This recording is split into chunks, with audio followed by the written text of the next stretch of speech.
Hello বন্ধুরা, আশা করি আপনারা সবাই খুব ভালো আছেন। এইটা পাওয়ার পয়েন্টের চতুর্থ ক্লাস অ্যান্ড আজকের ক্লাসে আমরা শিখব যে কিভাবে আমরা ইমেজ অ্যাড করব।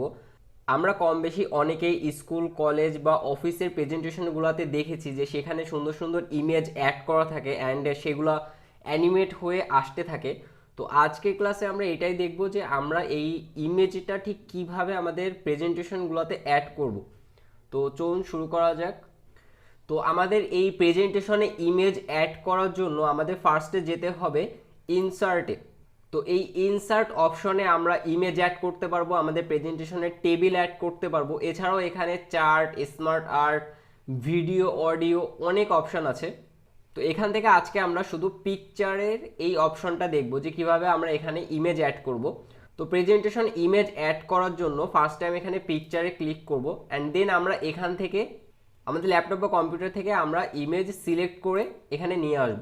ওকে, তো ইমেজটা সিলেক্ট করে ওকে ক্লিক করলে এটা এখানে ওপেন হয়ে যাবে। তো আপনারা এখানে দেখতে পারতেছেন যে ইমেজটা অনেক বড় হয়ে এখানে ওপেন হয়েছে। তো এখন আমাদের এই ইমেজটার সাইজ ছোট করতে হবে।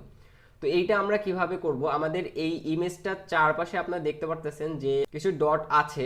তো আমরা এই ইমেজটাকে রিসাইজ করার জন্য বা ছোট বড় করার জন্য আমরা এই সাইডের যে বর্ডার ডট আছে এইগুলা মুভ করব।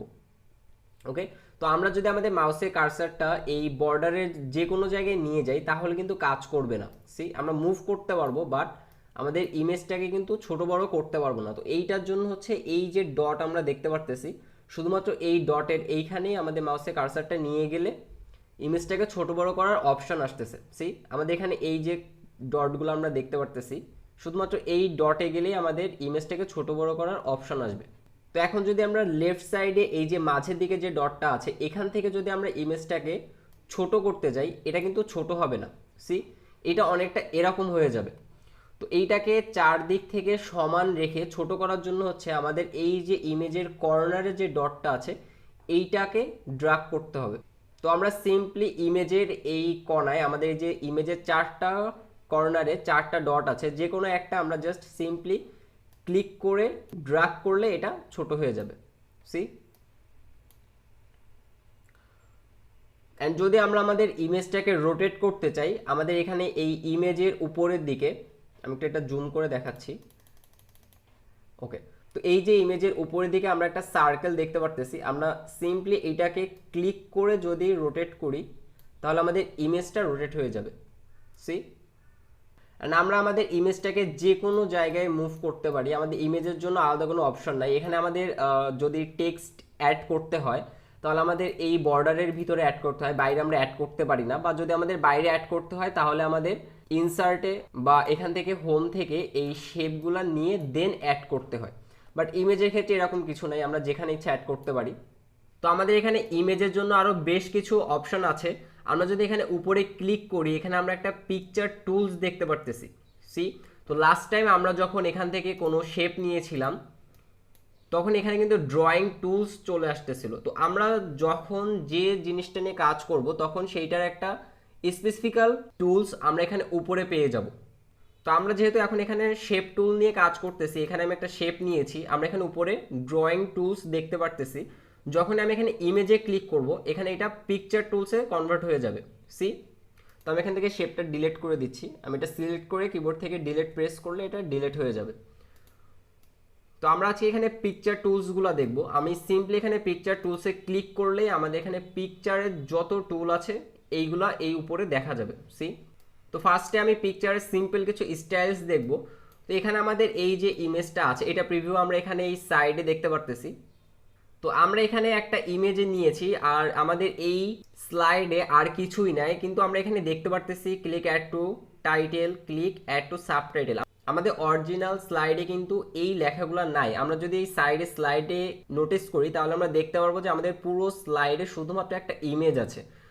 তো এখন আমি ইমেজে কিছু স্টাইলস অ্যাড করব। তো ইমেজে স্টাইলস অ্যাড করার ওয়েটা একদম সেম, আমরা যেভাবে টেক্সটে শেপে স্টাইলসগুলো অ্যাড করেছিলাম একদম সেম এখানে। তো শেপ অ্যান্ড টেক্সটের ক্ষেত্রে ঠিক যেমন ইফেক্টসগুলো ছিল এই ইমেজের ক্ষেত্রেও কিন্তু সেম স্টাইলসগুলো আছে। সি, আমাদের এখানে ইমেজের ব্যাকগ্রাউন্ডে শ্যাডো অ্যাড হয়ে গেছে, আমরা চাইলে ইমেজের রিফ্লেকশন অ্যাড করতে পারি। এছাড়া আমাদের এখানে ইমেজে আরও বেশ কিছু অপশন আছে। সি,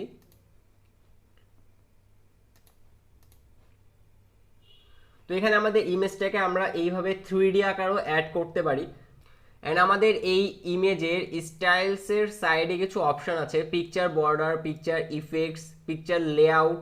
তো আমরা এখান থেকে পিকচার বর্ডারটা দেখবো ফার্স্টে। পিকচার বর্ডারটা সেম যেমনটা আমাদের টেক্সটের বর্ডার ছিল, শেপের বর্ডার ছিল, একদম সেম। আমরা এখান থেকে যদি কোনো কালার সিলেক্ট করি আমাদের ইমেজের একটা বর্ডার অ্যাড হয়ে যাবে সেই কালারের। সি আমরা যদি একটু নোটিস করি আমরা এই ইমেজের চারপাশে একটা রেড বর্ডার দেখতে পারতেছি। অ্যান্ড আমরা চাইলে এই বর্ডারটাকে আমরা মোটাও করতে পারি। আমাদের এখানে এই যে ওয়েট যেটা আছে এখানে গিয়ে আমরা 6 পিটি যদি করে দিই তাহলে এটার বর্ডারটা বড় হয়ে যাবে। সি অ্যান্ড আমরা যদি এটাকে আরও বড় করতে চাই আমরা এখান থেকে সিম্পলি মোর লাইন্সে ক্লিক করব। মোর লাইন্সে ক্লিক করলে আমাদের এখানে একটা বক্স ওপেন হয়ে যাবে। আমরা এইখান থেকে চাইলে আমাদের ইচ্ছা মতো নাম্বার অ্যাড করতে পারি। তো এখান থেকে আমরা ইচ্ছা মতো বর্ডারটা কমাতে বা বাড়াতে পারবো। এছাড়াও এখানে কম্পাউন্ড টাইপ দেওয়া আছে যে বর্ডারটা ঠিক কী টাইপের হবে, বর্ডারের স্টাইলটা ঠিক কেমন হবে। আমরা এখান থেকে চাইলে বর্ডার স্টাইলও করতে পারি। অ্যান্ড এখানে ড্যাশ টাইপ, এই বর্ডারটা ড্যাশ আকারে থাকবে নাকি একদম সিম্পল লাইন যাবে সেটা আমরা এখান থেকে অ্যাড করতে পারি। সি যদি আমরা একদম ফার্স্ট যেটা আছে আমি এটা একটু সিম্পলি অ্যাড করতেছি, কম্পাউন্ড টাইপটা আমি সিম্পল রাখতেছি অ্যান্ড ড্যাশ টাইপটা দেখতেছি। তো ড্যাশ টাইপে আমাদের এখানে সলিড স্টাইলটা আছে যেটা এখন এখানে অ্যাপ্লাই করা আছে। যদি আমরা এখান থেকে রাউন্ড ডটে ক্লিক করি তাহলে আমাদের এখানে এইভাবে রাউন্ড ডট অ্যাড হয়ে যাবে। সি তো আমাদের এই ইমেজের যে বর্ডারগুলো আছে এইগুলো আমরা এইখান থেকে ভিতর থেকেই ম্যানুয়ালি নিজেরা কাস্টম করতে পারবো। তো আমি এটা ক্লোজ করে দিচ্ছি। অ্যান্ড এখানে পিকচার ইফেক্টস দেওয়া আছে যেগুলো আমরা এইখানে দেখেছিলাম।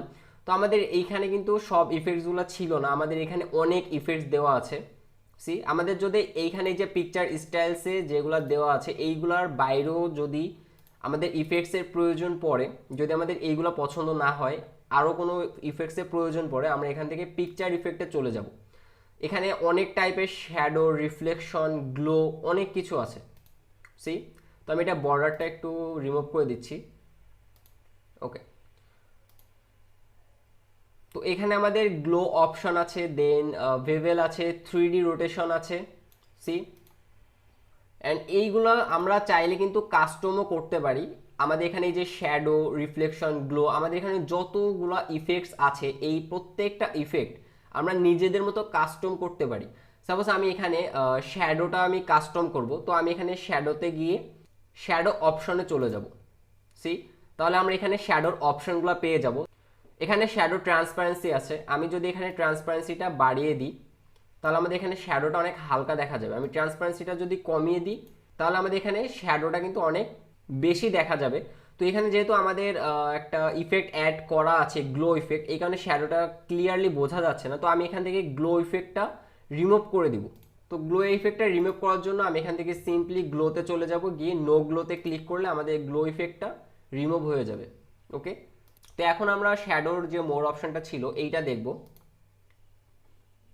ওকে, অ্যান্ড এখানে সাইজ দেওয়া আছে, আমাদের শ্যাডো সাইজটা আমরা এখান থেকে ছোট বড় করতে পারি। সি তো আমি এটা খুব বেশি বড় করতে সাজেস্ট করব না। অ্যান্ড এখানে আমরা চাইলে শ্যাডোটা ব্লার করতে পারি। তো ব্লার ইফেক্টটা রাখলে অনেকটা ভালো লাগে, কারণ আমরা যদি এখানে ব্লারটা 0 করে দিই তাহলে আমরা জাস্ট ইমেজের ব্যাকে সলিড একটা শেপ দেখতে পারবো। সি অ্যান্ড যদি আমরা এখানে ব্লারটা অ্যাড করি তাহলে অ্যাকচুয়ালি মনে হবে যে আমাদের ইমেজের ব্যাকে একটা শ্যাডো আছে। সি ওকে, অ্যান্ড এখানে অ্যাঙ্গেল দেওয়া আছে, আমাদের শ্যাডোটা আমরা দেখতে পারতেছি যে রাইট সাইডে পড়তেছে। যদি আমরা চাই এখান থেকে অ্যাঙ্গেলটা চেঞ্জ করে আমাদের শ্যাডোটা অন্যদিকে ফেলতে পারি। সি তো এখান থেকে আমরা যদি অ্যাঙ্গেল চেঞ্জ করি আমাদের শ্যাডোর পজিশনটা চেঞ্জ হবে। অ্যান্ড অ্যাঙ্গেলটা হচ্ছে এখানে ডিগ্রি আকারে চেঞ্জ হয়, যে 84 ডিগ্রি বা আমি যদি 45 ডিগ্রি দিই তাহলে এটা আগের পজিশনে চলে যাবে যেমনটা ছিল। অ্যান্ড এখানে ডিস্টেন্স হচ্ছে আমাদের ইমেজ থেকে শ্যাডোটা কত দূরে। সি তো এই অপশনগুলো আমরা এর আগেও টেক্সটে দেখেছি, আমাদের ইমেজের ক্ষেত্র একদম সেম। অ্যান্ড আমাদের এই বক্সের ভিতরে আমাদের ইমেজের যত ধরনের কাস্টম আছে সবগুলো আমরা এই বক্সের ভিতরে পেয়ে যাব। See glow effect, 3D format, 3D rotation, picture correction, picture colour, যত ধরনের কাস্টম আছে সব আমরা এই বক্সের ভিতরে পেয়ে যাব। তো আমাদের ইমেজটা ক্রপ করার যে অপশন আছে এগুলো আমরা এখান থেকে বাইরে থেকেই দেখব। তো এই ইমেজের ইফেক্টগুলো যদি আমাদের রিমুভ করতে হয়, আমরা এখানে সিম্পলি রিসেট পিকচারে ক্লিক করলে ইমেজটা আবার আগের মতো হয়ে যাবে। সি, তো এবার হচ্ছে আমরা আমাদের ইমেজটা ক্রপ করব। তো এখানে একটা ক্রপ অপশন দেওয়া আছে, আমরা সিম্পলি ক্রপে যদি ক্লিক করি আমাদের ইমেজের বর্ডারগুলোতে ক্রপ অপশন অ্যাড হয়ে যাবে। সি, তো আমরা এই যে কিছু অ্যারো দেখতে পারতেছি, আমাদের মাউসের কার্সারটা যদি আমরা এই বর্ডারে নিয়ে যাই, আমরা ইমেজের কর্নারে নিয়ে যাই, তাহলে আমরা এখানে দেখতে পারবো যে মাউসের কার্সারটা কিন্তু চেঞ্জ হয়ে যাচ্ছে। সি, এখন হচ্ছে আমাদের মুভ টুলের সাইন আসতেছে। তো আমি যখনই আমাদের এই মাউসের কার্সারটা আমি কর্নারে নিয়ে যাব বা এখানে সাইডে নিয়ে যাব, তখনই কিন্তু আমাদের এখানে ক্রপ অপশনটা চলে আসবে। তো অফকোর্স ফার্স্টে ইমেজ সিলেক্ট করে আমরা ক্রপে ক্লিক করে নিব, অ্যান্ড দেন হচ্ছে আমরা এই কর্নায় গিয়ে আমরা ইমেজের কর্নায় বা সাইডে যেখানে আমরা এই ক্রপ অপশন দেখতে পারতেছি, এই অ্যারোগুলো বা এই লাইনগুলো দেখতে পারতেছি, সেখানে চলে যাব। ওকে, তো আমরা যদি এই সাইড থেকে ক্রপ করতে যাই তাহলে কিন্তু ইমেজটা সরে যাবে, ক্রপ হবে না। তো আমরা ক্রপ করতে সিম্পলি কর্নারে যাব, অ্যান্ড দেন এখান থেকে ড্রাগ করে আমরা এটাকে ক্রপ করব। ওকে, তো এখন আমি এইটাকে এভাবে ক্রপ করছি। তো আমি চাচ্ছি যে ক্রপটা লেফট সাইডের দিকে না হয়ে রাইট সাইডের দিকে হবে। এই যে ডাইরেক্ট পেনটা আছে এইটুকু রাখবো, বাকিটুকু আমি বাদ দিয়ে দিব। তো আমি সিম্পলি জাস্ট ইমেজটাকে যদি ড্রাগ করি তাহলেই হয়ে যাবে। সি, অ্যান্ড আমরা যদি আবার এটা সাইজটা একটু বড় করতে চাই, আমরা এইভাবে ড্রাগ করলে ব্যাকে যদি ড্রাগ করি তাহলে এটা বড় হয়ে যাবে। এখন যদি আমরা এখানে ক্রপে আবার ক্লিক করি তাহলে আমাদের ইমেজটা কিন্তু ক্রপ হয়ে গেছে। অ্যান্ড যদি আমরা আবার এটার আগের পজিশনে চলে যেতে চাই, বা আমি চাই যে এই ক্রপের এরিয়াটা আর একটু বাড়াতে, ইমেজ অনেক বেশি আমি ক্রপ করে ফেলছি, আমি আরও একটু এরিয়াটা বাড়াতে চাচ্ছি, তাহলে আমি আবার এখানে ক্রপে ক্লিক করব। করলে আমাদের ইমেজ যতটুকু আমরা বাদ দিয়ে দিয়েছিলাম ততটুকু আমরা আবার এখানে পেয়ে যাব। সি, অ্যান্ড আমরা এখান থেকে এটার এরিয়াটা আরও একটু বাড়াতে পারবো। সি,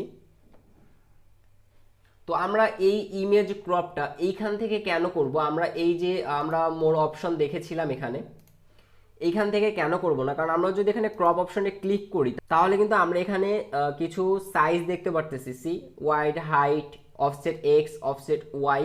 তো আমরা এখান থেকে ইমেজটা অনেক ইজিলি ক্রপ করে ফেলছি, বাট আমাদের যদি এই ভিতর থেকে ক্রপ, তাহলে আমাদের এখানে ওয়াইড হাইট অ্যাড করতে হবে, আমাদের এখানে সাইজ অ্যাড করতে হবে। আমরা এখানে যে সাইজ অ্যাড করব ঠিক সেই সাইজ অনুযায়ী ক্রপ হবে। তো এইটা ইউজ করলে আমাদের ক্রপ করতে অনেক প্রবলেম হবে। তো এই কারণে হচ্ছে আমরা এইখান থেকে এই যে ক্রপ অপশনটা আছে এখান থেকে ক্রপ করব, তাহলে আমরা ফ্রিলি ক্রপ করতে পারবো। অ্যান্ড এখান থেকে ক্রপ করার বেনিফিটসটা হচ্ছে আমরা এখানে দেখতে পারতেছি যে ক্রপ করলে কতটুকু থাকতেছে, কতটুকু বাদ পড়তেছে। বাট যদি আমরা মোর অপশনে গিয়ে এখান থেকে যদি আমরা ক্রপ করতে যাই তাহলে কিন্তু আমরা প্রিভিউটা দেখতে পারতেছি না, আমরা বুঝতেছি না যে কতটুকু থাকতেছে বা কতটুকু বাদ যাচ্ছে। তো এই কারণে হচ্ছে আমরা এই ক্রপ অপশনটা ইউজ করব। অ্যান্ড আমাদের এখানে ইমেজের আরও কিছু ইফেক্টস আছে, যেমন এখানে কারেকশন, কালার, আর্টিস্টিক ইফেক্টস, যেগুলো আমরা এখানে মোর অপশনেও কিন্তু দেখেছিলাম। সি, এখানে আমরা এই যে পিকচার, কালার, আর্টিস্টিক ইফেক্ট, এইগুলা কিন্তু আমরা এইখানে এই যে দেখতে পারতেছি। তো এইগুলো হচ্ছে আমাদের ইমেজের কিছু ইফেক্ট, এগুলো যদি প্রয়োজন পড়ে তাহলে আপনারা ইউজ করতে পারেন। তো এই ছিল আজকে ইমেজের ক্লাসটা। আমরা নেক্সট ক্লাসে দেখব যে কিভাবে আমরা আমাদের প্রেজেন্টেশনগুলোতে ভিডিও অ্যাড করব। আমাদের এখানে ভিডিও একটা অপশন আছে, তো নেক্সট ক্লাসে আমরা এই ভিডিওর অপশনটা দেখব। তো আজকের ক্লাসটা এই পর্যন্তই।